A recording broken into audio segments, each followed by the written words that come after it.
Good morning, everybody. Welcome to another edition of HRD 631, The Adult Learner. Today is Friday, so you're still on spring break and no work is expected until Monday, March 18th. But with that said, I decided I wanted to get the weekly video out to everybody, so at least for those that are sitting at home or wherever you might be and you want to get going on next week, you will at least have an overview of some of the ideas and things to do in week number 9. So week number 9 is actually, we're more than halfway through the course. Officially, we've 14 weeks in the course. Some professors look at the break weeks as a week, but I do not. I look at the weeks that we just have content. So you will see a couple of things moving forward with this video. First of all is we really don't have a tremendous amount of content that is to be presented, meaning content from me. It doesn't mean that we won't have things to learn over the next few weeks. We do. We actually have the exploration projects coming up, which based upon input from students, many over the last 13 years teaching this class, they find tremendous learning opportunities and growth in the final few weeks of the class, especially the student presentations and the learning autobiography. So let's get right to the materials. Week 9, and I do apologize if I, repeat some of the information from the preview video that I posted before. Excuse me. But week 9 is all about adult development. And I'll read you just one definition from chapter 13 in our textbook. It says, cognitive development refers to the change in thinking patterns that occur as one grows older. And we could spend weeks just talking about what does it mean as one grows older. A lot of this work in the chapter, and you'll read people pronounce this name different, but Piaget's work is a lot of the current thinking on adult learning and cognitive development in adulthood really is based on Piaget's work. So that is just the kind of the refresher. Another idea that I have is, cognitive development. It refers really to what I view as an ongoing process in intellectual growth over a lifespan. So, just what are some of these changes? It encompasses things like thinking, reasoning, memory, problem solving, decision making. And some of the key aspects that we start discussing this week are things like wisdom and expertise. What does even wisdom mean? Critical thinking skills. Are we able to decipher, take in information, and then have we developed a certain level of critical thinking so we can actually come to a truth for us? Nobody else, but a truth for us. Problem-solving abilities. Some of that has to do with how many times we've done certain things. And I just relate one story to you. Recently, I have three grown kids, and one of them asked me, well, in the last couple of years, I've totally redone a bathroom and plumbing and electrical for one of them, and that was for one son. Another son needed some help putting in a microwave. We had to put a vent through the wall. I had to change the electricity around. And both of them said to me, how do you even know how to do this? And some of it is, I think it ties in with the information in chapter 13 and cognitive development. Some of it is trial and error. I've been doing this for a long time, meaning I've been doing house repairs. I've owned 6 different houses, and I can tell you I've done pretty much everything from roofing to additions to electrical to plumbing, and it's just something that I personally like to do.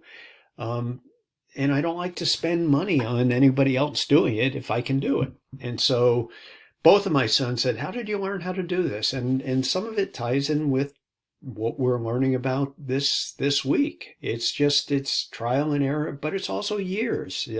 My problem solving abilities now are much better than they were when I was 22.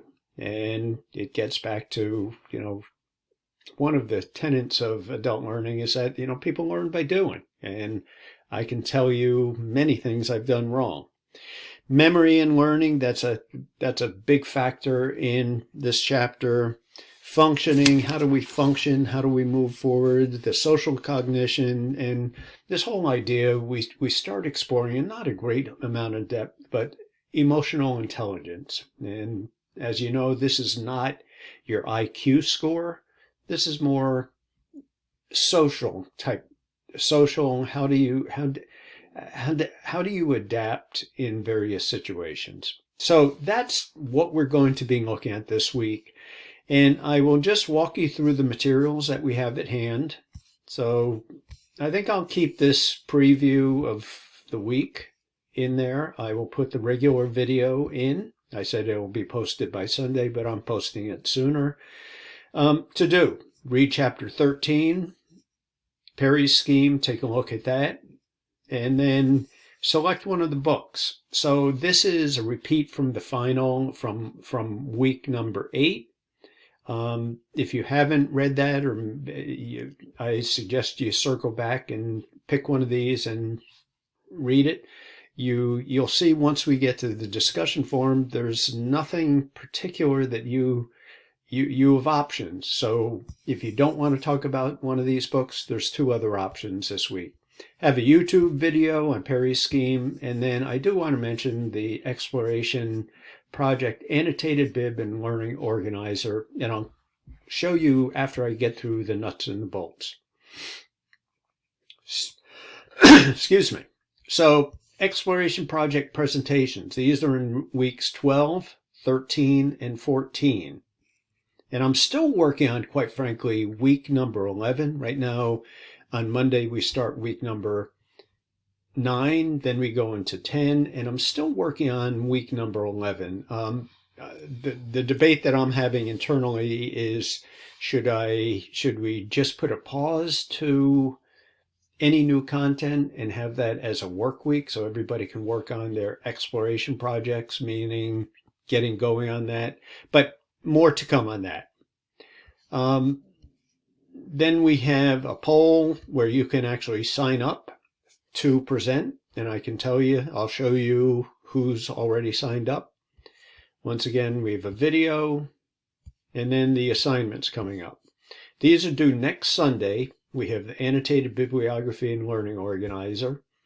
These two, they're worth 30 points, and then when you actually put the materials together and present, that's worth 70 points. So these are two separate assignments, but really they're part of the big exploration project. Now and then we have the learning autobiography. Let me just hit this button to update it so I make sure that I get it. Okay, coming down. I'm getting dizzy. So keep on going. The book excerpts, these are the discussions.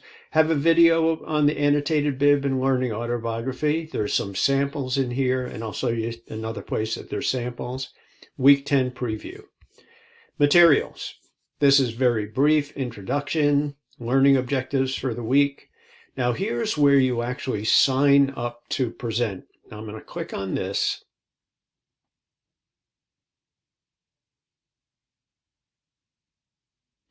So you get a screen right in front of you. Now you may have to use this link. If you do, you copy and paste that. It'll take you to the actual link, but you may be able to insert your name here. So this is the sign-up sheet that you will use to put your name in to present. And I use the word present as we'll have more information on this, but really you're providing your information and then you will facilitate our learning.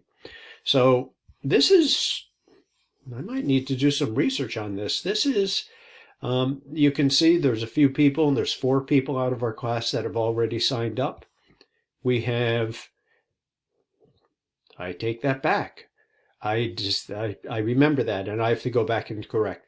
I decided that we are going to, we've a big class, so I want to split this into enough space for everybody. So we are going to present in week 11, 12, 13, and 14. So in each one of these slots, there's 5 possible. I think we have 17 or 18 people in the class, so this will fill up. So if you want to go in the first week, put your name in here, second week here, third week here. I can already see there's 3 more slots for the third week, and then if you want to go the last week, you put your name in there. And once again, I've had some feedback. I'm not sure this form is going to work, so you may have to copy and paste this into your browser. Okay, that's that. I can use these handy arrows to move forward. Nope, that's not where I want to go. I apologize. One of the things about going live like this is quite interesting. So here we are back in week number 9, where we should be. And let me come back. So we are just in the sign-up sheet. There's more information in here. Take a look at that. Visual mind map, Chickering. A lot of materials that I put in this week. Look at them. Read the text. And you'll be fine. So your discussion forum this week. You have 3 different options. First one, you can write about adult cognition. Second one is this whole idea about wisdom. So follow that prompt. Third part, you can decide that you want to talk about one of the book excerpts, and here are the prompts for the book excerpt. You can do this all internal to one discussion forum. Click on that, and then just tell us right out of the chute what you're going to be discussing. So that is enough out of me. This is where you submit your learning organizer and annotated bib. Information on that internal and also in the syllabus. So let me go back here. I wanted to show you just one more. So here we have the exploration. You can look at both of these areas. This is the learning organizer example.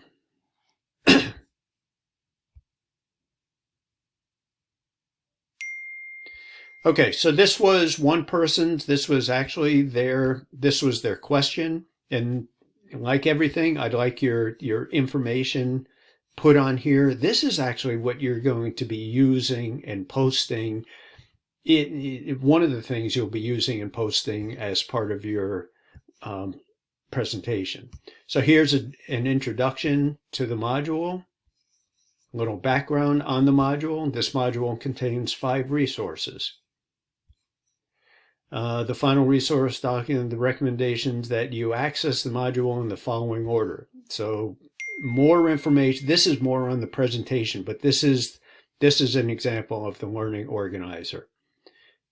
So the student wants people to use the note-taking tool, then watch the presentation, excerpts, writing excerpts, brief, life sentence viewing.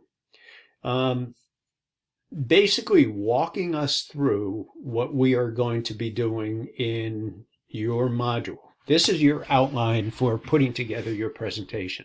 So that's that. Let me get out of here. Now I went back and I opened up the document for the annotated bibliography. This is the second part or the first part, depending upon how you look at it. 2 things are to be submitted by next Sunday night. The first one would be the learning organizer. The second one is the annotated bibliography. These can be separate documents. That would be fabulous, but they're both about your topic. What is an annotated bibliography? I'm assuming that a lot of the class have written them, but it's quite simply a listing of one of your references. And as you can see here, this is formatted in APA. And then you give a snapshot of what it is. You give a paragraph about what the resource is all about. So these are examples that you can take a look at, and you can see first one, the second one. This happened to be a documentary, and it was 30 minutes long, and then the student explains what was in the actual video. Another APA formatted reference, and another. So if you have any questions on specifics, you need some help on your annotated bibliography, the learning organizer, and once again, back on the website it's in the main section is a video on these two assignments. So please look at that.